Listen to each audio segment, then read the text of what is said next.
Hello and welcome back to my channel. In our previous video, we learned how we can manage frizz while using different hair care products. It is important to also rinse off those products. So today, I wanted to talk about what are clarifying shampoo, why we need to use one, and what are the risks of using a clarifying shampoo.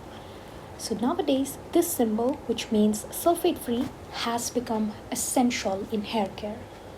While it is true that using sulfate-free shampoos or everyday gentle shampoos are great for frizz and the overall health of your hair, it is also important to remember that clarifying shampoos or sulfate-containing shampoos have a place in your hair care routine.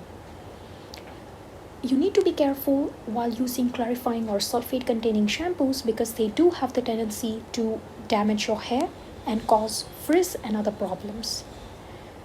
Now, what are clarifying shampoos? They are also known as deep cleansing shampoos, and mostly they have the primary detergent in them, like your lauryl sulfate.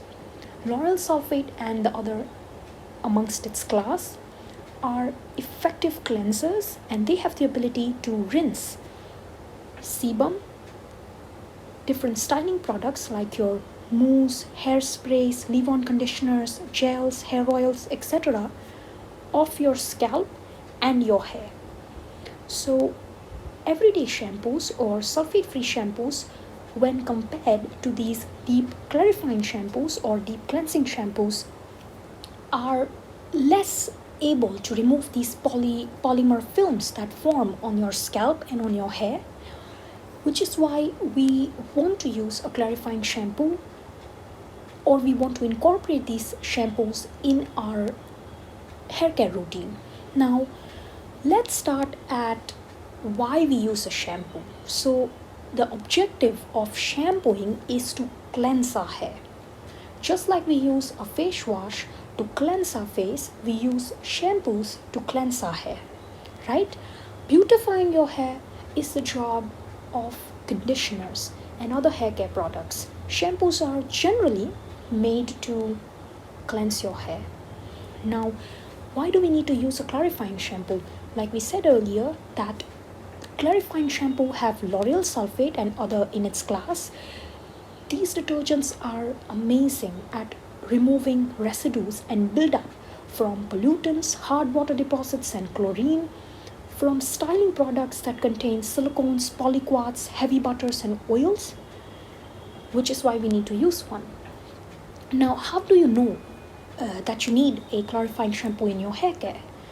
Cheat sheet or a short answer to this is if you're someone who uses a lot of styling products, you may have to use once a week. If you're someone who has oily scalp, you might have to use it once in 15 days. If you're someone who does not use as many styling products or has a rather dry or less oily scalp, then you can even get away with using only once a month. So it does depend upon your hair care routine and the hair type.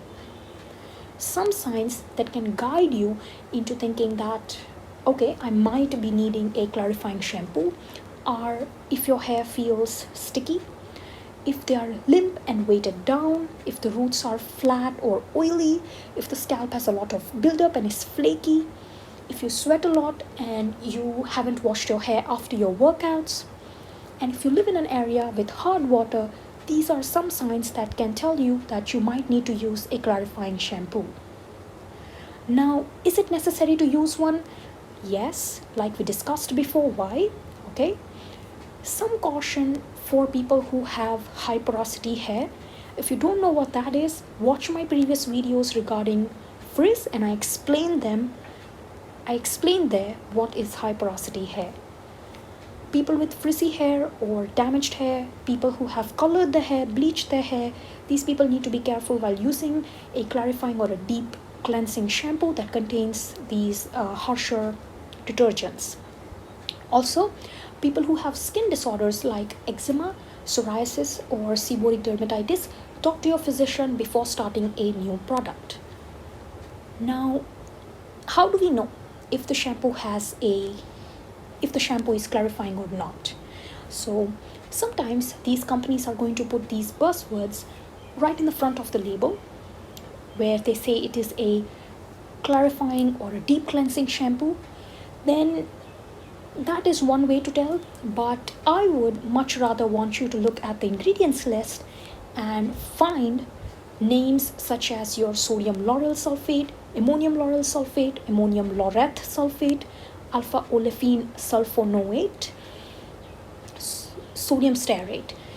These are deep clarifying detergents. So why are these detergents used in clarifying shampoos or deep cleansing shampoos?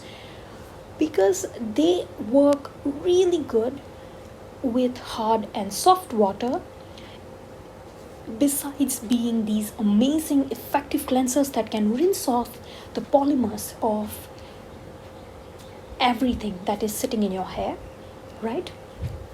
Also, they form a rich foam. So while foam has nothing to do with the cleansing ability of a shampoo, a rich foaming shampoo does give you a nice user experience, a nice luxurious feel.